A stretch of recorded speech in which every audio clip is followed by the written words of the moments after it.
सबके पत्र हमारे पास में है, मेरी एजेंसी में इंटक का पत्र हमारे पास में है, भारतीय मजदूर संघ का पत्र हमारे पास में है, अभी हम आपको दिखा सकते हैं। हिंद मजदूर सभा जिनसे करीब 7,500 यूनियन जुड़े हुए वो भी जो है माननीय कमांडर साहब की प्रशंसा करते हैं। तो ये जो है सब चीजें ये हमारे विजय के संकेत है, विजय आपकी सुनिश्चित है। और जो है आपको हम बातें बताते हैं बहुत महत्वपूर्ण है। भाई साहब ने बिल्कुल सत्य बात बताई कि पहले तो ईपीएफओ या हमारे खुद की जो है हमारी खुद की भावनाएं ऐसी थी, हमारे विचार ऐसे थे कि हमारी पेंशन बढ़ेगी नहीं। क्यों नहीं बढ़ेगी?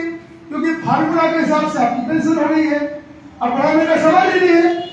लेकिन जो है इस मुद्दे को इतना उठाया गया कि भारतीय जनता पार्टी बीजेपी जैसे पार्टी को और कोषारी समिति का गठन करना पड़ा।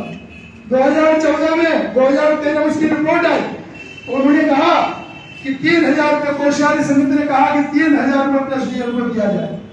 अब भारतीय जनता पार्टी सत्ता में नहीं थी, आज सत्ता में है, तो हमारा जो है हम इसको उनका हमारा अधिकार है कि हम 7,500 प्लस डीए क्यों मांग रहे हैं?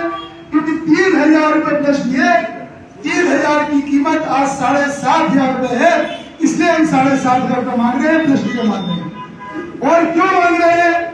इसलिए मांग रहे हैं, हम अनाप शनाप नहीं मांग रहे हैं, हम वो मांग रहे हैं कि जो हमारे पेंशन फंड के ब्याज कैसे दी जा सकती है। 7,500 रुपये प्लस डीए, ये जो सरकार को मिलने वाला ब्याज है पेंशन फंड के ऊपर, उस ब्याज से 6,215 रुपए की पेंशन बनती है। लेकिन ये तो ऐसे आंकड़े हैं कि जो सरकार दिखाती है। कितने सालों से कमांडर साहब डिमांड कर रहे थे कि आपके पास में जो फंड है उसका वैल्यूएशन किया जाए।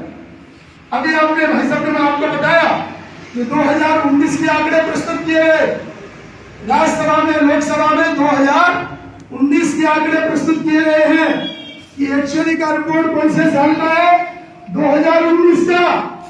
लेकिन 2019 के बाद में एक्चुअली का रिपोर्ट ही नहीं आया। और ये कमांडर साहब है कि तब से हम लोग डिमांड कर रहे हैं कि आपके पास इतना पैसा है, ईपीएफओ के पास से हम लोग बार-बार चिल्ला रहे हैं इतना पैसा है कि कौन सी जेब में कितने रुपए हैं इन्हें खुद पता नहीं है, इसलिए उसका वैल्यूएशन चल रहा है। और एक कंपनी है कपाड़िया एंड कंपनी, उसको उन्होंने उसका वैल्यूएशन के लिए कंपनी को काम दिया है। ऐसा लग रहा है कि जल्दी से जल्दी उसकी रिपोर्ट आएगी। इसलिए ये भी कारण है कि हमारी पेंशन क्यों नहीं बढ़ी, क्योंकि वित्त मंत्रालय पूछता है कि आपके पास में कितना पैसा है, आप क्या दे पाएंगे, इससे आपके फंड में से क्या दे सकते हैं। लेकिन ईपीएफओ आज तक क्या कह रहा है? 1,000 रुपए की पेंशन के लिए आपने देखा होगा कि ईपीएफओ भारत सरकार से 1,000 करोड़ रुपए लेता है हर साल। वो दिखाता है कि हमारे पास में तो कुछ भी नहीं है।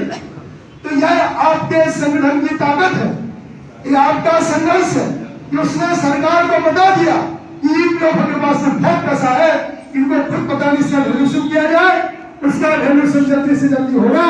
ये भी एक कारण है कि जिससे हमारी पेंशन बढ़ने में देर है। और क्या कारण है?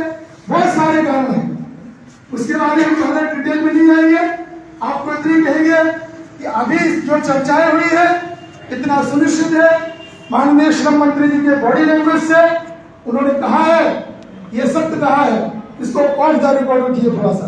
जो उन्होंने कहा है, उन्होंने ये कहा है कि मैं आपकी मांगों का समर्थन करता हूं, नंबर 1।